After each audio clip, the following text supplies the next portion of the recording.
সভ্যতার এক বিস্ময়কর নিদর্শন প্রাচীন মিশরের কার্নাক মন্দির।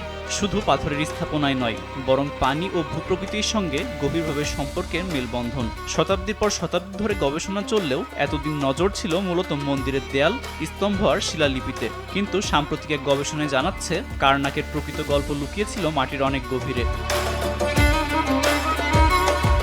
কার্নাক ও আশেপাশের এলাকায় খনন করে পলিমাটির স্তরযুক্ত বহু নমুনা সংগ্রহ করেন গবেষকরা।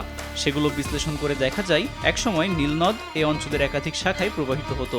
অর্থাৎ এবারে আবিষ্কৃত হয়েছে কার্নাক মন্দিরের পাশে হারিয়ে যাওয়া নদী। সেই প্রবাহিত নদীর পাশেই ধীরে ধীরে গড়ে ওঠে মানব সভ্যতা। গবেষণায় বলা হয়েছে প্রবল স্রোতে ভেসে আসা বালু জমে তৈরি হয়েছিল এই সোপান। শুরুতে এটি বসবাসের উপযোগী না হলেও সময়ের সঙ্গে সঙ্গে নীল নদের গতিপথ বদলে যায়। চারপাশে জলধারা থাকলেও মাঝখানের অংশটি হয়ে ওঠে স্থিতিশীল একটি দ্বীপের মতো।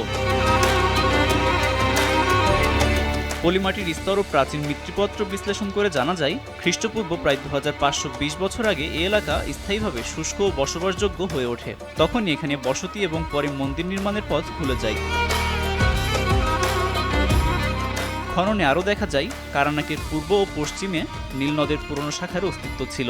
ছোট নালা ও খাল মন্দির কমপ্লেক্সের ভেতর দিয়েও প্রবাহিত হতো, যা সময়ের সঙ্গে সঙ্গে পলিমাটিতে ভরাট হয়ে যায়।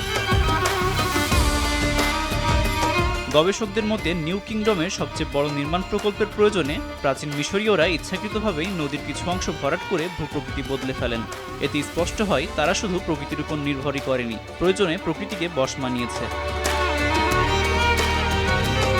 চারপাশে পানি বেষ্টিত উঁচু ভূখণ্ডে কার্নাক মন্দিরের অবস্থান মিলে যায় মিশরীয় সৃষ্টিতত্ত্বের সেই ধারণার সঙ্গে, যেখানে আদিম জলরাশি থেকে একটি পবিত্র টিলার উদ্ভবের কথা বলা হয়েছে। আব্দুল মালেক, RTV।